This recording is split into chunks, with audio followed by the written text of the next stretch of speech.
This is a download from BFM 89.9, the business station.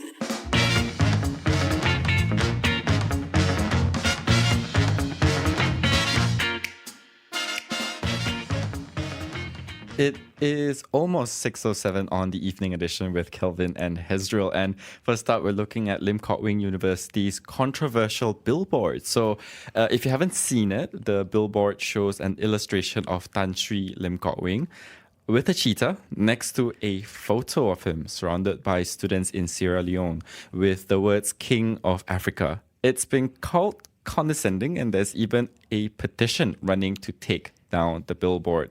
So naturally, a lot of people weighed in on social media. Sam Chin, who started the petition, said that the image perpetuates ideas of Africa as one big jungle and that black people need saving. Others viewed it as tone deaf and said it depicted Africans as savage. So essentially racist. Yep. So since then, the university announced that they have removed the billboard and apologized for any misunderstanding. They also said that it stands against racism and does not condone discriminatory acts against any particular race. This is especially timely to talk about now in light of George Floyd's death, Black Lives Matter, and the surge of conversations on anti-racism globally.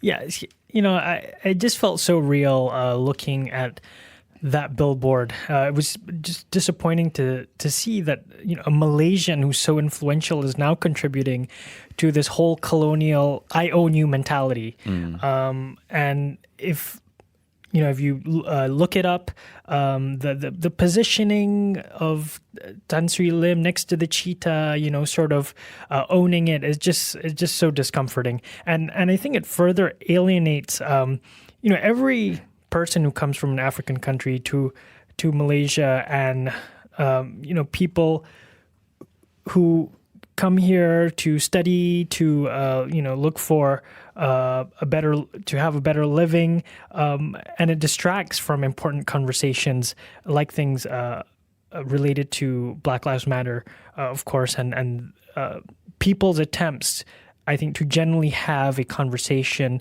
about racism and how we need to check ourselves.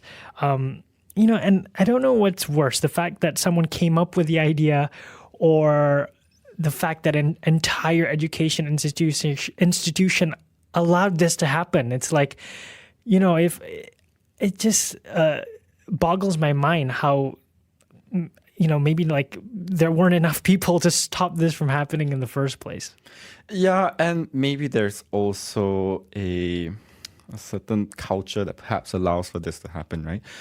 Looking at, say, some of the allegations that have emerged on Twitter, for example, by former staffers showing screenshots of rather racist messages coming allegedly from Tan Sri Limkokwing. There are things like, during an education fair, people who had darker skins, people who were of African descent were not welcomed, right? And they weren't wanted in staff photos and so on. Oh, wow. So that has been emerging. Those details have been coming out. And, it's also quite sad that it's coming at this point in time. But, you really have to admire some of the willingness to, come out to say these things. And at the same time, we're also very close to the 1 year mark of the death of Thomas Orion's Ewan Siha, right? Of course, yeah. Which happened, I think, sometime in July last year. And yeah, we don't, here in Malaysia, we don't necessarily have the best track record when it comes with dealing with this sort of issue. We continue to see, in very recent times as well, that in accommodations, in condominiums, and dealing with authorities, there is some sort of targeting, especially if you have darker skin. Very blatantly in a condominium in 2016, they held up a banner that's encouraged landlords to say no to I was just about to African say that. people. That's right. So it's not something that's happening in the past. This isn't for this to happen right now. Not to say that it isn't surprising, but it is certainly very, very disappointing. Yeah, and it's coming from someone influential. He's apparently the ambassador of UNGC, Royal Ambassador of Peace and Goodwill, and it's just not befitting for someone. He really needs to reevaluate and really lead by example. And I don't mean to undermine the thousands of grads who have a Limkokwing degree, but come on. I think it's if anything. I think what's important right now is moving forward the response and the conversations that people need to have to make sure that this kind of behavior isn't accepted, and that I think also to address that if there is any excuse of ignorance, that that's inexcusable. I think at this time and age, and that it really needs to reach people of all levels that this is really not acceptable, because I can see how, if it was allowed to hang out, on wherever it was, I think it was on campus, that someone who is ignorant about Black issues and racism, it sends a message and it plays a role in propagating it. Yeah, for sure. You can send in your thoughts. You can, about the story, you can call us 77332900. You can WhatsApp 018-789-8899. You can also tweet us at BFM Radio. After this, we will be speaking to Lum Weng Wah, manager of the arts department at Limkokwing University. So stay tuned for that conversation. It's BFM 89.9. Balming frustrated minds. BFM 89.9. It is 6:16 on the evening edition, together with Kelvin and Hezril, and we're talking about that controversial billboard surrounding Limkokwing University. So we're now going to, we're now going to hear from someone, a rep from the university. Earlier today, we managed to speak with Lum Weng Wah, manager of the arts department at Limkokwing University. He was, in fact, the designer behind the controversial banner. So we asked him how he feels about the billboard now, especially against the backdrop of the Black Lives Matter movement. I think with all my hindsight and looking back, I think it's a bit inappropriate. Okay. However, if you look at the reason why it was created, it was in a completely in a different context. You see, I went to Africa with Tan Sri somewhere in September, and I experienced the university that he has opened in Africa. So the feeling of the excitement and all the way that he was received in the university and the airport was simply very, very, very exciting.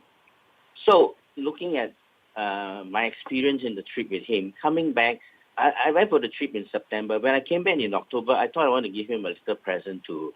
That was his birthday present. It was all my decision to create this little poster, and I believe my judgment was on the idea was maybe clouded a little bit by my desire to create something really creative and funny, So hence the idea was created and the illustration was done in such a way. Following that, we of course asked what the intended message was for the poster. Yeah, the poster, you see, the man spent about 16 years in Africa and built 4 universities in Africa. So, to me, he plays a very big role in some of these countries that he has invested in, lots of money built in.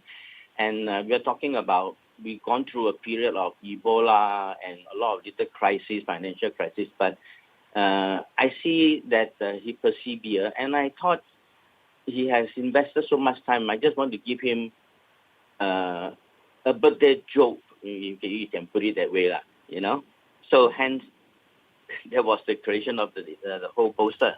It was just a small gift, about 6 feet poster given to him, that's all. Lum then explained how a 6 feet poster evolved to becoming a billboard that was advertised on campus. I think it was well accepted by the team, internal team. We thought it was a very funny thing, and the drawing was cute, and it could be any animal, but I choose the cheetah because, like all boss, he wants his work done fast and quick. So if I created a lion, the lion would have been slow. So I thought the cheetah was something more elegant and fast. And we thought it was funny, so we much later on, we decided to blow it slightly bigger and put it in the internally at the university campus. Looking back, I think that is the wrong move, you know. And it was not a billboard; it was just a banner inside the campus. That's since been taken down last week. We had some not so good review that it wasn't appropriate, so we decided to put it down before the petition started. So there's the criticism that the banner is an insensitive and stereotypical portrayal of Africa and that it dehumanizes everyone from the continent. We asked Lum what his response was to the criticism. I think, first of all, as I say, my judgment was clouded when I created the poster.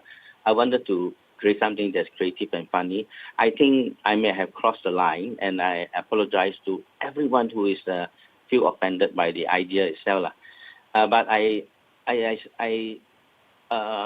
don't see it that way at all. I see it as just a tribute to somebody who spent so much of effort in Africa. If you think about it, we have so much problem, financial with the COVID-19 and all those things. We are still persevere providing education and university in these African countries. I think that is very humanitarian. But if the message is taken in the wrong context, I apologize really. So when asked whether he understood the anger and backlash that the poster created, this was what Lum had said. I understand. I understand with the wave going on from the whole worldwide campaign of Black Lives Matters. I understand that. As I said, I think it's inappropriate looking back with all this campaign going on. So we also wanted to find out if the staff and students of the university have been having any dialogue or conversation about the banner. I am not sure because we are mostly working through online teaching, so we don't contact so much with the student on this matter. I think the staff, when this thing appeared, we did not see it that way, but since it was brought up and enlightened us in that way, so we think it was not right, and we have decided it should not be there. This has also extended to a larger conversation with former staffers speaking out on social media about their experiences with racism on campus. We asked Lum to address that. No, I did not read all those details of the comment. I only know the petition going on. We have so many staff, and many of them are taken care of. I think, as you can see, such a big university, we may not be able to take care of everybody. There will always be remarks that were not very positive. We will continue to improve ourselves and see where we can do better. And we also asked whether Tan Sri Limkokwing has spoken to members of staff or addressed the students on this matter. I think we should be looking at some kind of response. I'm not sure, but I think we do not meet so often because of the CMCO. So I have to touch base with them to know more what we are doing about it. But I think we have always been on the direction of creating a very global university with very good understanding from different countries, and also promoting peace worldwide and all those kind of campaigns that we are doing all the time. So ultimately, we wanted to know if the university has acknowledged the anger and the negative experiences of racism that were shared by ex-staff members of Limkokwing, and whether they plan to take any meaningful action. Lum wasn't really able to say. I have to check with the management team on this area. I'm not sure what we are doing, but my message representing the university right now is we apologize on on the judgment, and we think it's inappropriate. And we apologize to all the people that is not feel comfortable about it. That was Lum Weng Wah, manager of the arts department at Limkokwing University, and the person who created the King of Africa poster of Tan Sri Limkokwing that has since received a tremendous amount of backlash and also has since been removed. That's right. And, if you haven't seen it, do Google it. Just do a quick search, Limkokwing billboard, and you should be able to see it so you can really, I guess, fully grasp what we're talking about here and how it fits into the conversations that are going on right now. Yeah, exactly. And we have been asking for your thoughts, and we received one, I think, from Tan, who says that I worked with the university in the past and was attached to the African campus for some time. The university hired many Africans, giving them a livelihood. Also, he brought education to many young Africans who may not have opportunities to study abroad. I'm not defending him or the billboard. I just thought to put some context to it. So I think we're, I guess, getting a different side of the picture. Yeah, it'll be, I think, I'm just wondering, what other people besides Lum are thinking right now. And whether, if anyone did speak out and wasn't able to prevent this from going forward. But I think what's important now, again, I think, is to move forward with this and have the right conversations in trying to break down the racism that's going on, right, at the highest levels of education institutions like this. Yep, so we're now crossing over to Emmanuel Olalere.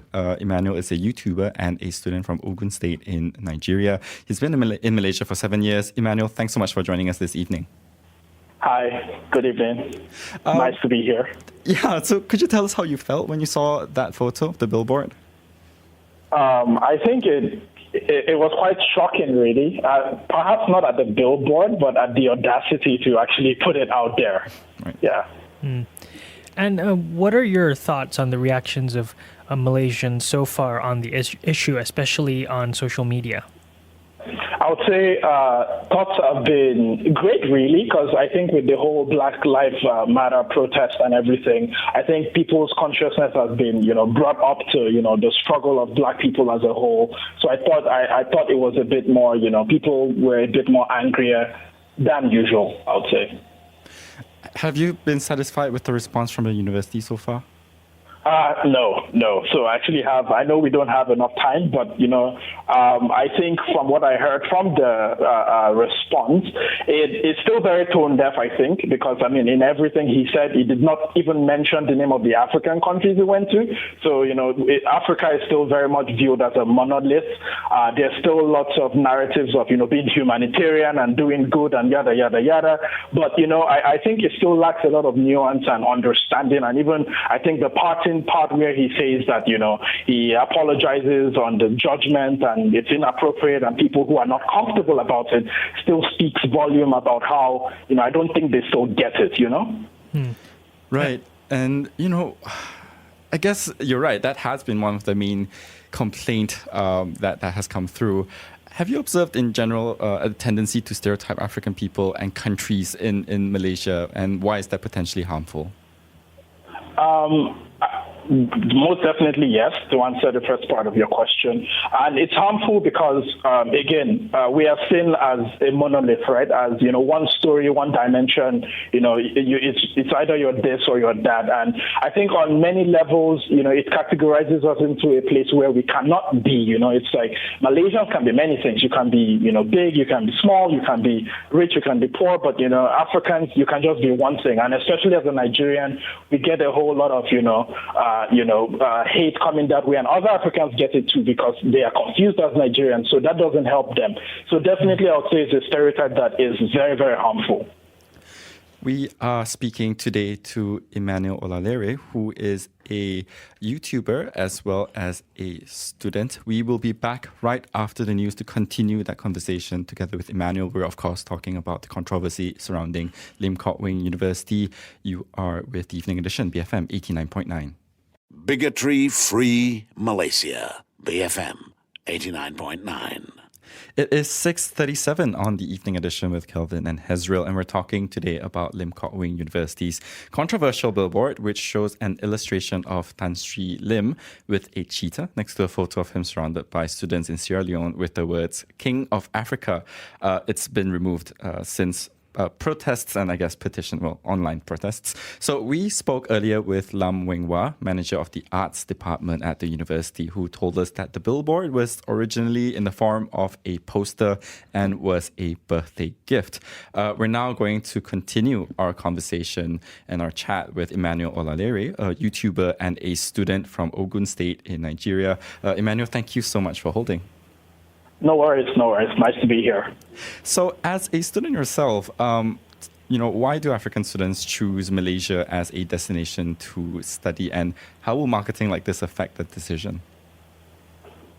Well, for most East African students, I think marketing from Malaysian universities are quite strong. I come from Western Africa because I'm Nigerian, so there's not so much marketing from there. But for East Africa, most definitely, there's a lot of marketing. And how will it affect? I am not sure it will, because I think it's one of those things where there's going to be a lot of outrage, much like last year, where the Nigerian student died in custody, and after a while, it's all going to go down, and people's memory are very fickle, and I don't think it's going to have any long-lasting effects. Now, what are your thoughts on the discourse surrounding Black Lives Matter? What kinds of conversations are you involved with, both in person and online? Well, I think for me personally, it is a lot of conversation that involves where, finally I think people are starting to get a glimpse of some of the things we have to go through. And most definitely, I cannot claim to experience what African American has gone through, for example, because, that's just not my experience. But for many things, many of the Black experience is quite similar, the discrimination, the people automatically assuming that, you are this kind of way or you're that kind of way is what we can really relate to. So usually when I meet another Black person, even if they're not from my country, we can sort of, relate on so many levels when it comes to discrimination, when it comes to being othered out. And in times like this, I'm able to find camaraderie in other African people who sort of feel this way as well. Right. You've been here 7 years. Are you optimistic that this backlash represents real change in terms of how Malaysians think about and interact with African people in Malaysia? No, I am not. I do not have any of that belief at all. Because ultimately, it's a fundamental issue, right? So I think for most Malaysians, it's not a conversation that is going to take 2 months of Black Lives Matter and all of that. I think it's something that has been institutionalized when it comes to discrimination against people of not just African descent, but people that are darker. And there's a whole lot of sentiment that darker people are up to no good. It doesn't even matter if you're African or not, and again, the non-confrontational nature of Malaysia makes it that, instead of people outright sometimes coming out up to you, they would, do it in very passive-aggressive ways. And so, I think it's going to take a while because, again, it's a very systemic issue that I don't think is going to end anytime soon, sadly. Emmanuel, I understand you'll also be speaking about this whole situation in more detail. Where can we find your thoughts at? So I have my own YouTube channel. I've got two, actually. So I've got one which is a tech channel, Geekception, but I've also got another one which is in my name, Emmanuel Olalere. So I am taping this whole thing right now, and I've added some of my thoughts which I'll be uploading to my YouTube channel tomorrow, which is just in my name, Emmanuel Olalere.